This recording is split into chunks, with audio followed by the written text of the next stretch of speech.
Bonjour, mesdames et messieurs. Lorsque j'ai appris que mon amie Janice, lorsque j'ai appris d'elle ce qu'elle avait vu en Grèce dans les camps de réfugiés, son témoignage nous a confirmé les conditions effrayantes de la situation. Bien sûr, nous savions à quel point cette crise est dramatique, mais un témoignage direct permet de mieux se rendre compte de la réalité. Or, cette réalité est terrible. La situation est loin d'avoir trouvé le moindre commencement de solution, et ce n'est pas parce qu'on voit moins d'images à la télévision qu'il y a moins de problèmes là-bas. En cédant à la Turquie de M. Erdogan, l'Union européenne a réussi à ralentir quelque peu le flux de migrants, quoique sans évidemment les arrêter, et à quel prix? Ce chantage n'est pas près d'ailleurs de cesser. Mais sur le fond, l'absurdité règne toujours sur le système. Les migrants qui se trouvent en Grèce y sont bloqués, les frontières internes étant paradoxalement mieux tenues que les frontières externes. L'État grec, exsangue après des années d'austérité, n'a absolument pas les moyens de gérer cette crise et n'en a d'ailleurs pas la volonté, persuadé que cette tâche incombe aux pays d'Europe où les migrants veulent se rendre. L'Union européenne a dépêché quelques centaines de fonctionnaires de différentes agences, mais il ne s'agit que de gérer l'urgence, pas de trouver des solutions de long terme.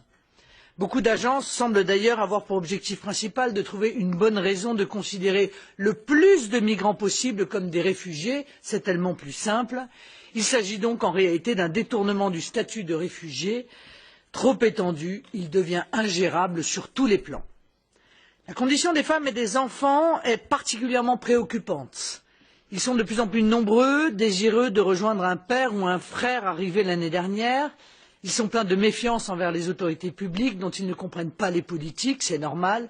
Il n'y a rien à comprendre dans ce mélange baroque de mesures souvent contradictoires entre l'Union européenne immigrationniste et les pays obligés de tenir compte de leurs possibilités et de la volonté de leur peuple.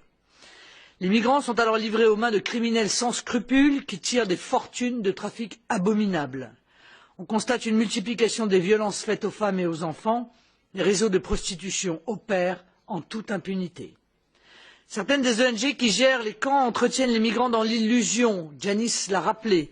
Avec le HCR, au lieu de se limiter à l'aide humanitaire, elles cherchent à peser sur les politiques menées afin de faire progresser leur idéologie sans frontiériste. Elles instrumentalisent, elles aussi, ceux qu'elles prétendent secourir, au lieu de se concentrer sur leur rôle, aider les personnes en détresse. Les peuples d'Europe, et particulièrement les Français, ne sont pas d'abominables privilégiés sans cœur. Ils connaissent une dégradation continue de leurs conditions de vie depuis des années. Le chômage de masse et la pauvreté grandissante les inquiètent pour l'avenir de leurs enfants. Ils voient de plus en plus de jeunes, et surtout de jeunes diplômés, quitter la France faute de perspectives.